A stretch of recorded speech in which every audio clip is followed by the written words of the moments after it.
Will start soon. This call is Ya now wes. being recorded. Ah, itu sudah itu. Oke. Oke. Oke.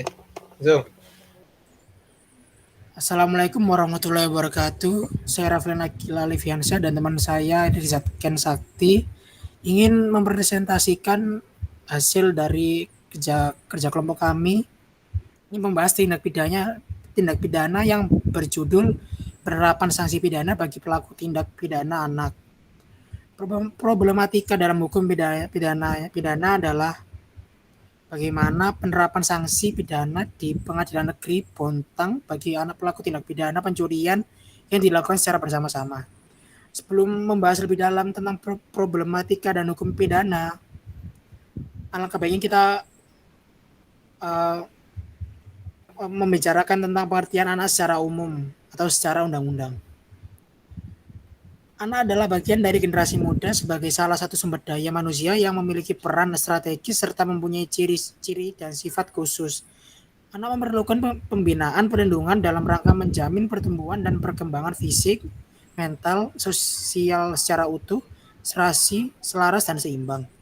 Meletakkan anak sebagai subjek hukum yang lahir dari proses sosialisasi, berbagai nilai ke dalam peristiwa hukum pidana maupun hukum hubungan kontrak yang berada dalam lingkup hukum perdata menjadi mata rantai yang tidak dapat dipisahkan.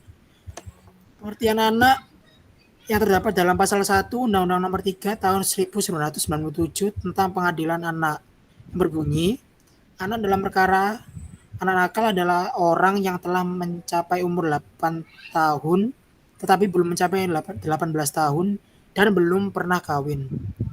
Kedua, anak nakal. Anak yang melakukan tindak pidana atau anak yang melakukan perbuatan yang dinyatakan terlarang bagi anak,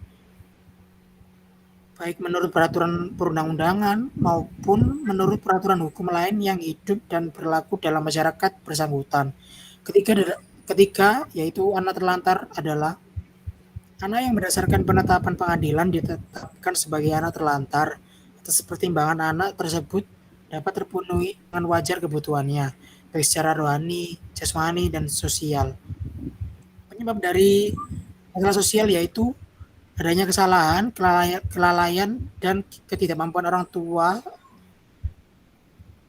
Yang kedua yaitu statusnya sebagai anak yatim piatu atau tidak ada orang tuanya. Sedangkan pengertian anak yang terdapat dalam pasal 45 KUHP yang berbunyi, anak yang belum dewasa apabila belum berumur 16 tahun, apabila anak yang masih di bawah umur terjerat perkara pidana, hakim tidak memerintahkan supaya anak yang terjerat perkara pidana dikembalikan kepada orang tuanya, walinya atau orang tua asuhnya. Tanpa pidana atau memerintahkan supaya diserahkan kepada pemerintah tanpa atau dipidanakan pengurangan 1/3 dari ancaman maksimal 15 tahun penjara. Sementara pengertian anak menurut Undang-Undang Nomor 23 Tahun 2002 tentang Perlindungan Anak yang berbunyi, anak adalah seorang yang belum berusia 18 tahun termasuk anak yang masih dalam kandungan. Perlindungan anak adalah segala kegiatan untuk menjamin dan melindungi hak-haknya agar dapat hidup, tumbuh berkembang, dan berpartisipasi secara optimal sesuai dengan harkat dan martabat kemanusiaan, serta mendapat perlindungan dari kekerasan dan diskriminasi. Pengertian anak yang terdapat dalam pasal 1 ayat 2 Undang-Undang Nomor 4 Tahun 1979 tentang kesejahteraan anak yaitu anak adalah seseorang yang belum mencapai 21 tahun dan belum pernah menikah. Kesejahteraan anak adalah suatu tata kehidupan dan penghidupan anak yang dapat menjamin pertumbuhan dan perkembangannya dengan wajar secara rohani, jasmani, dan sosial. Usaha kesejahteraan anak adalah usaha kesejahteraan sosial yang ditujukan untuk menjamin terwujudnya kesejahteraan anak, terutama terpenuhinya kebutuhan anak.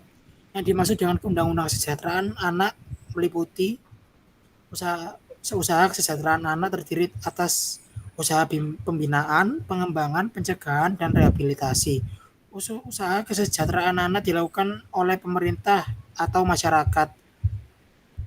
Pemerintah mengadakan pengarahan, bimbingan, bantuan, dan pengawasan terhadap usaha kesejahteraan anak yang dilakukan oleh masyarakat. Pengertian anak yang terdapat dalam Undang-Undang Nomor 23 Tahun 2002 tentang Perlindungan Anak Pasal 1 Ayat 1 yaitu anak adalah sesuatu yang belum berusia 18 tahun termasuk anak yang masih dalam kandungan. Ayat 1 memuat batas antara belum dewasa dengan telah dewasa yaitu berumur 21 tahun. Kecuali anak yang sudah kawin sebelum umur 21 tahun dan pendewasaan. Ayat 2 menyebutkan bahwa pembubaran perkawinan yang terjadi pada seseorang sebelum berumur 21 tahun tidak mempunyai pengaruh terhadap kedewasaan. Selanjutnya, topik selanjutnya yaitu hukum pidana untuk pelaku. Teori-teori terhadap pidana dan pemidanaan. Terdapat dua teori yaitu teori absolut dan teori relatif. Yang pertama kita membahas teori absolut dulu. Teori absolut atau teori pembalasan. Menurut teori absolut, penjatuhan pidana itu dibenarkan semata-mata karena orang telah melakukan suatu kejahatan. Menurut teori absolut atau teori pembalasan, penderitaan itu harus dibalas pula dengan penderitaan yang berupa pidana kepada orang yang melakukan kejahatan itu. Ibarat peribahasa yang menyebutkan darah bersambung darah, nyawa bersambung nyawa, hutang pati nyaur pati, hutang lara nyaur lara. Jadi pidana di sini tidak dimaksudkan untuk mencapai suatu maksud yang praktis seperti memperbaiki si penjahat. Melainkan pidana di sini semata-mata hanya untuk memberikan penderitaan kepada orang yang melakukan kejahatan. Pada dasarnya tindakan pembalasan itu mempunyai dua sudut, yaitu satu sudut subjektif yang pembalasannya ditujukan kepada orang yang berbuat salah.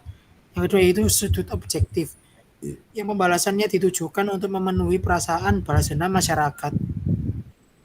Teori absolut ini timbul pada akhir abad ke-18 yang mempunyai beberapa penganut dengan jalan pikiran masing-masing seperti Immanuel Kant, Hegel, Herbert Stahl, dan Leo Polak. Yang kedua yaitu teori relatif atau teori tujuan. Menurut teori relatif atau teori tujuan, pidana itu bukanlah untuk melakukan pembalasan kepada pembuat kejahatan, melainkan mempunyai tujuan-tujuan tertentu yang bermanfaat. Jadi dasar pembenaran pidana menurut teori ini terletak pada tujuan pemidanaan itu sendiri. Mengenai tujuan pidana itu ada beberapa pendapat, yaitu A. Tujuan pidana adalah untuk menenteramkan masyarakat yang gelisah karena akibat dari telah terjadinya suatu kejahatan. B. Tujuan pidana adalah untuk mencegah kejahatan yang dapat dibedakan atas pencegahan umum. Pencegahan umum didasarkan pada pikiran bahwa pidana itu dimaksudkan untuk mencegah setiap orang akan melakukan kejahatan. Untuk mencapai maksud atau tujuan tersebut terdapat beberapa cara, yaitu satu, mengadakan ancaman pidana yang cukup berat untuk menakut-nakuti orang-orang agar tidak melakukan kejahatan. Di antara para sarjana yang mengemukakan hal tersebut adalah Anselm von Forbach dengan teorinya yang disebut dengan von Psychologische Zweck. Menurut ajaran ini, ancaman pidana dapat menimbulkan paksaan psikologis sehingga dapat menahan keinginan setiap orang untuk melakukan kejahatan. Namun Forbach mengakui juga bahwa dengan ancaman pidana sajalah tidak cukup, tapi diperlukan juga penjatuhan pidana dan pelaksanaan pidana. Pelaksanaan pidana tersebut ada berbagai cara, yaitu satu, menjatuhkan pidana dan melaksanakan pidana yang dilakukan dengan cara yang kejam sekali dan dipertontonkan kepada umum sehingga setiap orang akan merasa takut untuk melakukan kejahatan. Di antara para sarjana yang mengemukakan hal tersebut adalah Seneca, seorang filosof Romawi. Yang kedua itu menyingkirkan si penjahat dari pergaulan masyarakat. Adapun caranya yaitu melakukan sesuatu kepada penjahat yang sudah kebal atau sudah tidak menghiraukan ancaman-ancaman pidana yang berupa menakut-nakuti itu akan dijatuhi pidana yang bersifat menyingkirkan dari pergaulan masyarakat dengan menjatuhkan pidana penjara seumur hidup ataupun dengan cara yang mutlak yaitu pidana mati. Yang ketiga yaitu teori gabungan. Teori gabungan merupakan gabungan teori dari absolut atau teori pembalasan dengan teori relatif. Jadi pada dasarnya pembenaran pidana pada teori gabungan meliputi dasar pembenaran pidana dari teori pembalasan dan teori tujuan. Itu baik terletak pada kejahatannya maupun pada tujuan pidananya. Penganut teori ini antara lain Carl Binding, kekerabatan terhadap teori tujuan adalah sebagai berikut. Satu, pidana hanya ditujukan untuk mencegah kejahatan, baik yang ditujukan untuk menakut-nakuti umum maupun yang ditujukan kepada orang yang melakukan kejahatan, sehingga akan dijatuhkan pidana yang berat. Hal ini dapat menimbulkan ketidakadilan kepada orang yang melakukan kejahatan, sehingga hal ini dapat menimbulkan ketidakadilan. Dana yang berat ini tidak akan memenuhi rasa keadilan apabila kejahatan itu ringan. Kesadaran hukum masyarakat membutuhkan kepuasan. Oleh karena itu, pidana tidak dapat semata-mata ditujukan hanya untuk mencegah kejahatan atau membinasakan penjahat. Jadi baik masyarakat maupun penjahatnya harus diberikan kepuasan dengan beri keadilan.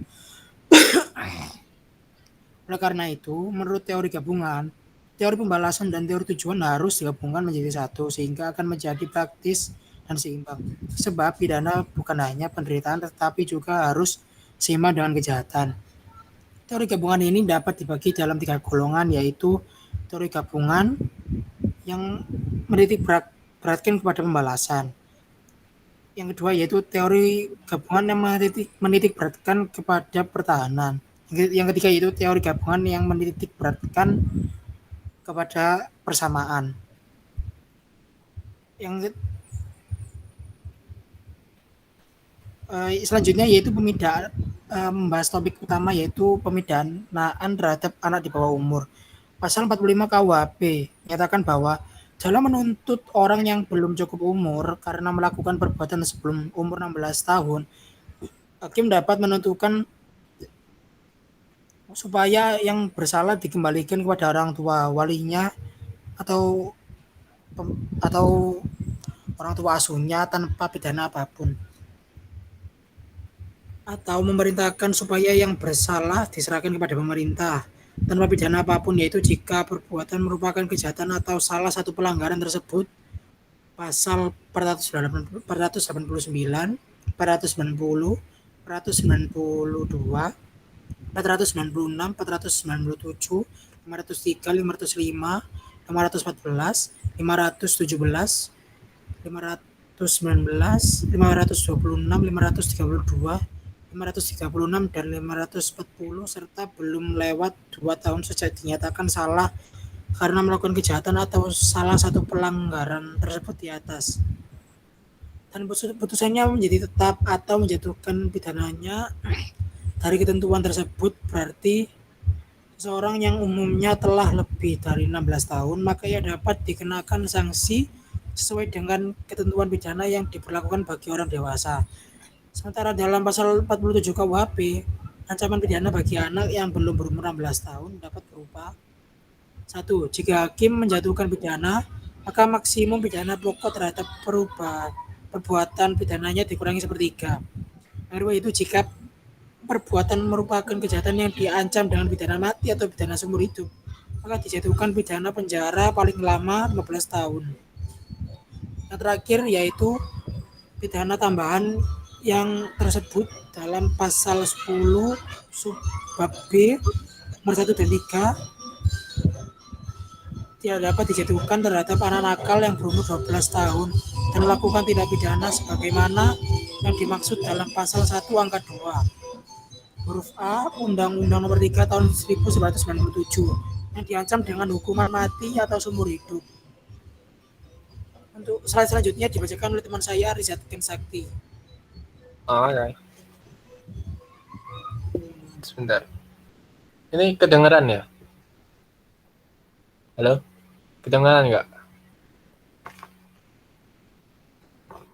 Dengeran nggak? Halo? Halo? Dengar. Oke, ini denger ya? Ya, dengar. Oke, ya. Saya lanjutkan.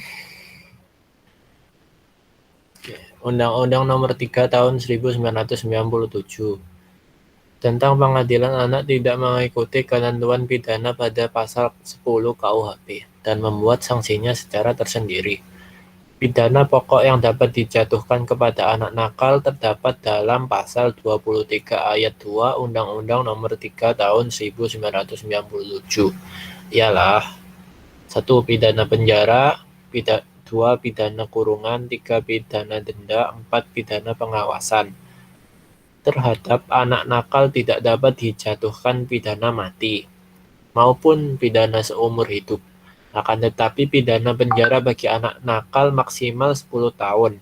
Jenis pidana baru dalam undang-undang ini adalah pidana pengawasan yang tidak terdapat dalam KUHP. Pidana tambahan bagi anak nakal dapat berupa 1. Perampasan barang tertentu dan atau pembayaran ganti rugi. Ancaman pidana yang dapat dijatuhkan terhadap anak nakal yang melakukan tindak pidana sesuai dengan pasal 26 ayat 1 Undang-Undang Nomor 3 Tahun 1907 paling lama setengah dari maksimum ancaman pidana penjara bagi orang dewasa. Dalam hal tindak pidana yang dilakukan diancam dengan pidana mati atau penjara seumur hidup. Maka bagi anak, ancaman pidananya menjadi maksimal 10 tahun. Sedangkan yang belum berumur 8 tahun walaupun melakukan tindak pidana belum dapat dijatuhkan ke sidang pengadilan anak. Ini didasarkan pada pertimbangan sosiologis, psikologis, dan pedagogis bahwa anak yang belum berumur 8 tahun itu belum dapat dipertanggungjawabkan perbuatannya. Akan tetapi, dalam hal anak itu melakukan tindak pidana dalam batas umur 8 tahun, akan tetapi belum berumur 18 tahun, maka ia dapat diajukan ke depan sidang pengadilan anak. Khusus mengenai sanksi terhadap anak dalam undang-undang ini ditentukan berdasarkan perbedaan umur anak, yaitu bagi anak yang masih berumur 8-12 tahun hanya dikenakan tindakan, sedangkan terhadap anak yang telah mencapai umur 12-18 tahun dijatuhkan pidana. Pembedaan perlakuan tersebut didasarkan atas pertumbuhan dan perkembangan fisik, mental, dan sosial anak. Oleh Sutoyo 2005 nomor 29. Dalam pasal 24 Undang-Undang Nomor 3 Tahun 1997 ditentukan bahwa tindakan yang dapat dijatuhkan kepada anak nakal ialah 1. Mengembalikan kepada orang tua wali atau orang tua asuh, menyerahkan kepada negara untuk mengikuti pendidikan, pembinaan, dan latihan kerja, atau menyerahkan kepada Departemen Sosial atau organisasi kemasyarakatan yang bergerak di bidang pendidikan, pembinaan, dan latihan kerja. Di bawah ini akan dikemukakan beberapa pasal dalam Undang-Undang Nomor 3 Tahun 1907 yang berkaitan dengan ancaman pidana yang dapat dijatuhkan kepada anak nakal. 1.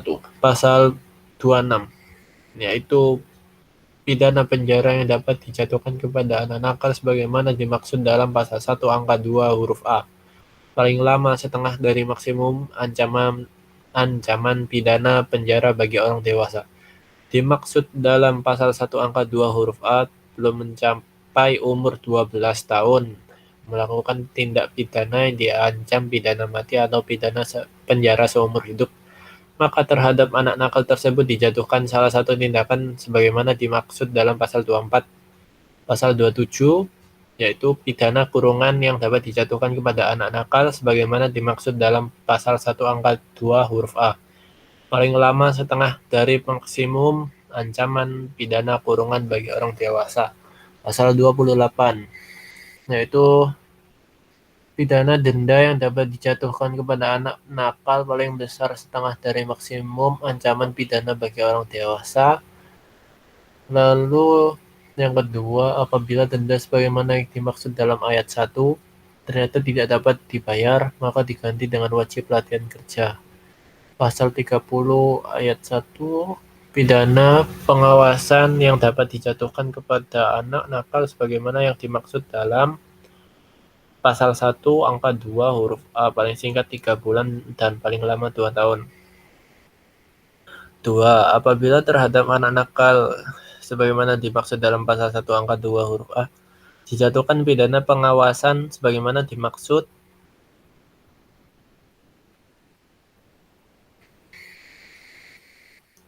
apabila terhadap anak nakal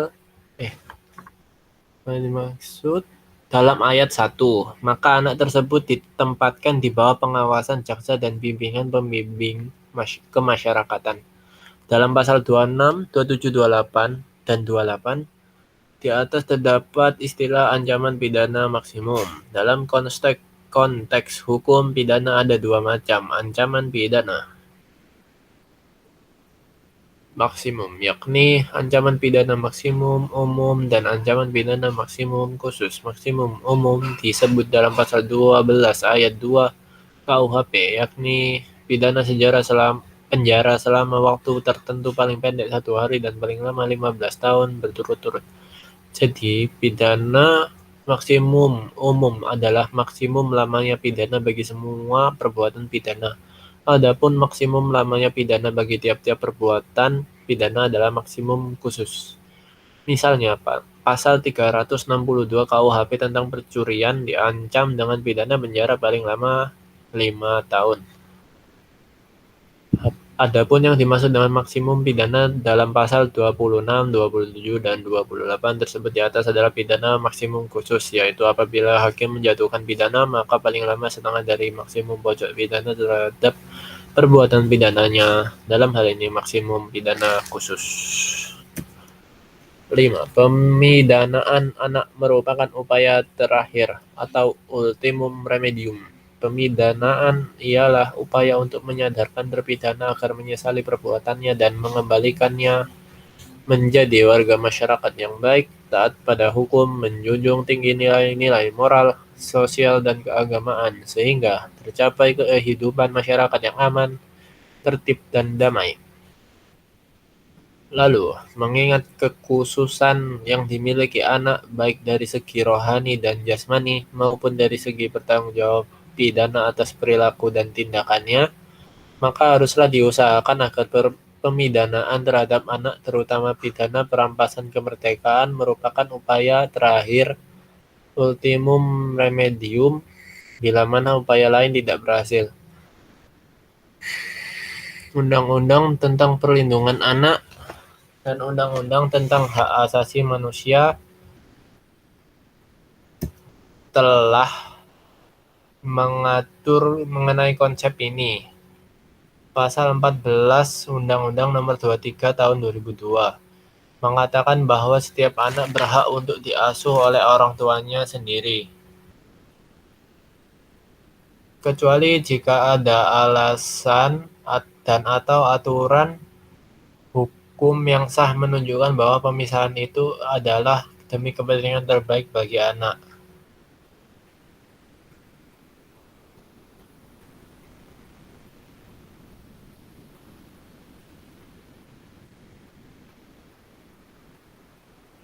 Dan merupakan pertimbangan terakhir. Selanjutnya, penegasan tentang hal ini juga diatur dalam pasal 16 ayat 3 Undang-Undang Nomor 23 Tahun 2002 dan pasal 66 ayat 4 Undang-Undang Nomor 39 Tahun 1999 tentang Hak Asasi Manusia. Peraturan-peraturan tersebut mengatakan bahwa penangkapan, penahanan atau tindak pidana penjara anak hanya dilakukan apabila sesuai dengan hukum yang berlaku dan hanya dapat dilakukan sebagai upaya terakhir.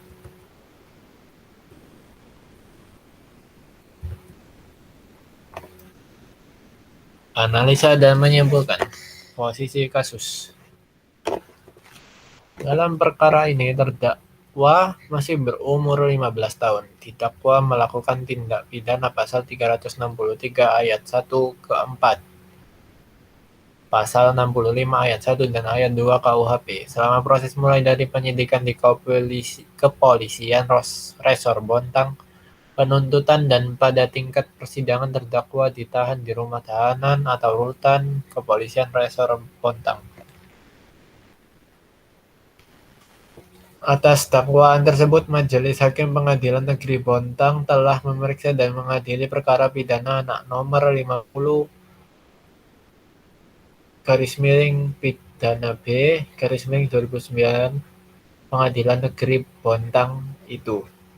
Dalam putusan perkara ini, setelah memperhatikan keterangan saksi-saksi dan keterangan terdakwa di persidangan, serta barang bukti dalam perkara ini yang sesuai satu dan lainnya, diperoleh fakta-fakta sebagai berikut.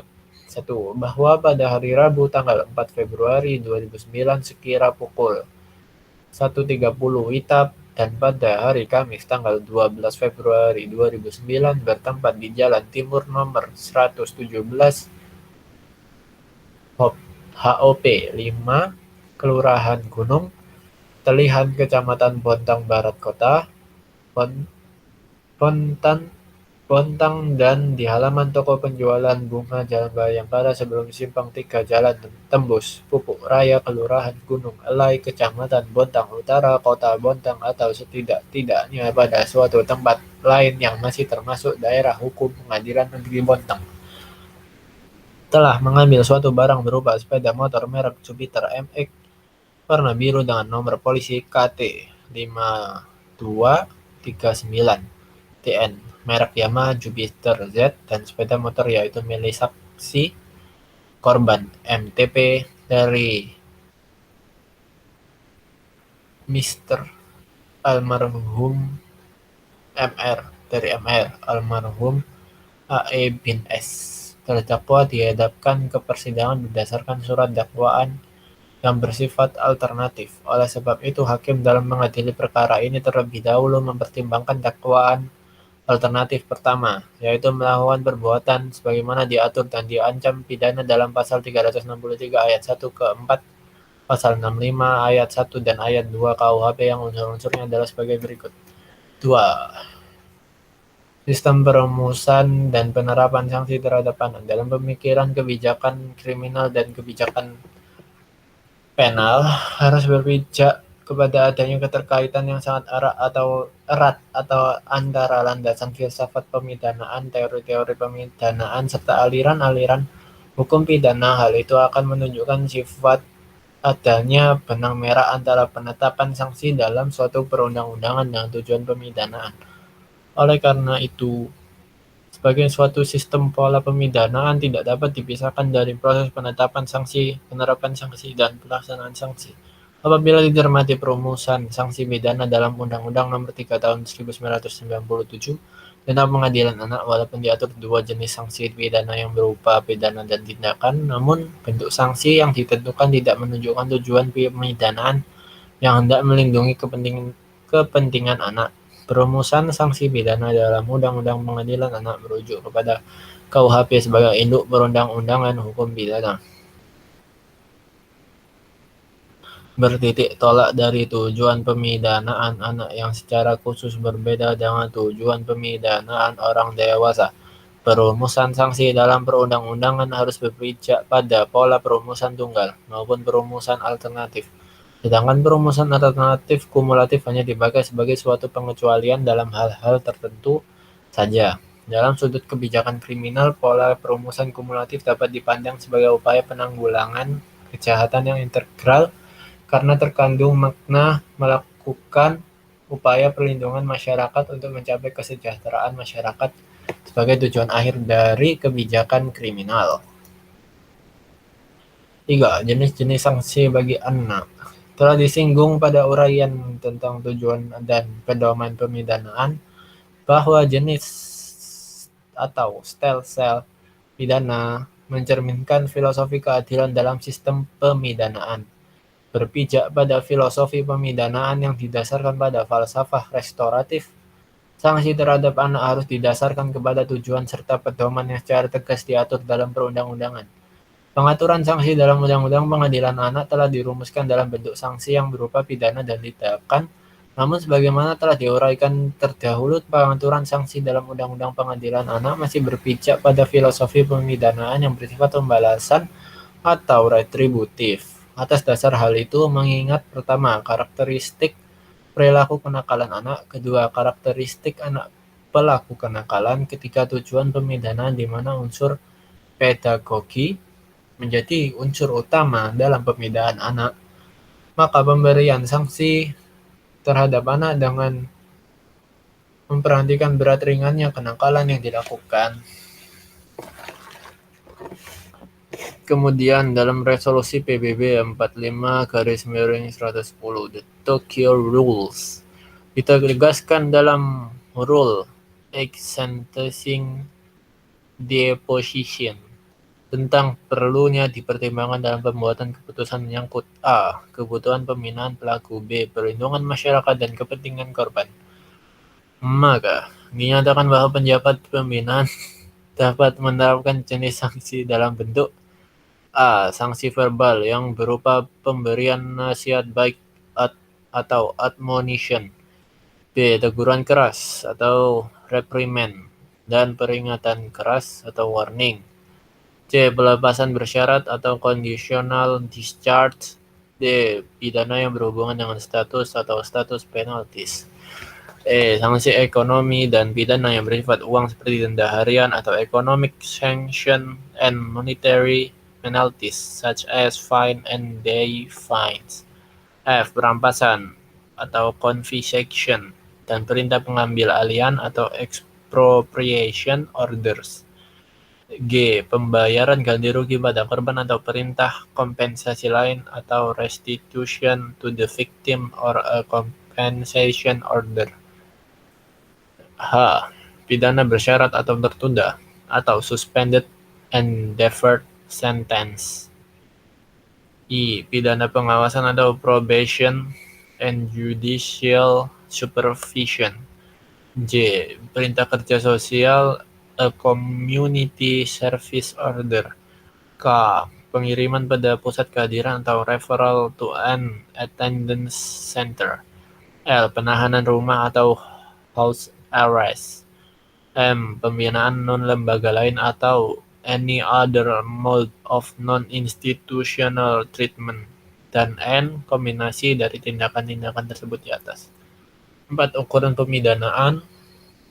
Berangkat dari tujuan pemidanaan dalam upaya memberikan perlindungan demi tercapainya kesejahteraan anak, maka kriteria atau standar berat ringannya pemberian sanksi bukan hanya dilihat atau diukur secara kuantitatif, melainkan lebih didasarkan kepada pertimbangan kualitatif. Oleh karena itu, sesungguhnya pertimbangan berat ringannya sanksi, terutama sanksi pembinaan di dalam lembaga, bukan hanya sebatas adanya pengurangan dari ancaman sanksi untuk orang dewasa, melainkan perlu dipertimbangkan juga bobot sanksi yang diancamkan. Sebagai ukuran bahwa penjatuhan sanksi ditujukan untuk melindungi kepentingan anak, maka ancaman sanksi perampasan kemerdekaan sejauh mungkin dihindarkan, sebagaimana ditegaskan dalam berbagai instrumen internasional bahwa tidak seorang pun akan dirampas kemerdekaannya secara tidak sah atau sewenang-wenang. Penghukuman terhadap seorang anak harus sesuai dan diterapkan sebagai upaya terakhir untuk jangka waktu yang paling pendek. Setiap anak yang dirampas kemerdekaannya harus diperlakukan secara manusiawi serta dihormati martabat kemanusiaannya. Anak yang dirampas kemerdekaannya harus terpisah dengan orang dewasa, kecuali bila dianggap sebagai hal terbaik bagi anak yang bersangkutan. Sementara dalam ketentuan Beijing Rules ditegaskan bahwa pembatasan terhadap kebebasan pribadi anak hanya dikenakan setelah dipertimbangkan secara selektif dan dibatasi seminimal mungkin. Perampasan kemerdekaan pribadi jangan dikenakan kecuali anak melakukan kekerasan yang serius terhadap orang lain atau terus-menerus melawan tindak pidana, kecuali tidak ada lagi bentuk sanksi lain yang lebih tepat. Yang lebih penting lagi adalah bahwa kesejahteraan anak harus menjadi faktor pertimbangan yang utama. Kesimpulan, dalam hukum pidana, pengertian anak pada hakikatnya menunjuk kepada persoalan batas usia pertanggungjawaban pidana atau criminal liability, atau ini bahasa Belandanya, toerekening Fasbarheit. Dalam Undang-Undang Pengadilan Anak, batas usia pertanggungjawaban pidana ditentukan antara usia 8 sampai 18 tahun. Adanya rentang batasan usia dalam Undang-Undang Pengadilan Anak tersebut diakui bahwa sebagai suatu kemajuan bila dibandingkan dengan pengaturan yang ada dalam KUHP yang sama sekali tidak mengatur batas usia minimum. Jadi, dalam peradilan anak, hakim pengadilan negeri sangat berperan untuk menentukan jenis hukuman atau tindakan yang akan diputus kepada terdakwa anak sebagai pelaku tindak pidana, jangan mengutamakan dikembalikan kepada orang tuanya untuk dididik demi kepentingan dan kesejahteraan si anak, sebagaimana diamanatkan dalam pasal 14 Undang-Undang Nomor 23 Tahun 2002 tentang Perlindungan Anak yang menyatakan setiap anak berhak untuk diasuh oleh orang tuanya sendiri kecuali jika ada alasan dan atau aturan hukum yang sah menunjukkan bahwa pemisahan itu adalah demi kepentingan terbaik bagi anak dan merupakan pertimbangan terakhir. Tujuan peradilan anak menurut Kusriani Siswosubroto tahun 1971 adalah memperbaiki dan mencegah, bukan semata-mata untuk menghukum. Maka sudah sepatutnya peradilan anak tidak boleh dimonopoli oleh hakim yang hanya mempertimbangkan dari segi hukum semata. Hakim seharusnya mempertimbangkan segi lain seperti pertimbangan seorang psikiater ataupun problem officer. Dengan demikian, hendaknya dalam memberikan ancaman hukuman kepada anak pelaku tindak pidana, selain dilihat dari beberapa berat jenis ancaman sanksi, hal lain yang tidak kalah pentingnya diperhatikan adalah perlakuan dalam penanganan anak, serta sarana dan prasarana yang dapat mendukung berjalannya proses peradilan anak yang didasarkan pada filosofi memberikan yang baik bagi anak. Sekian dari kelompok kami. Kami sampaikan terima kasih dan mohon maaf jika melakukan kesalahan. Wassalamualaikum warahmatullahi wabarakatuh.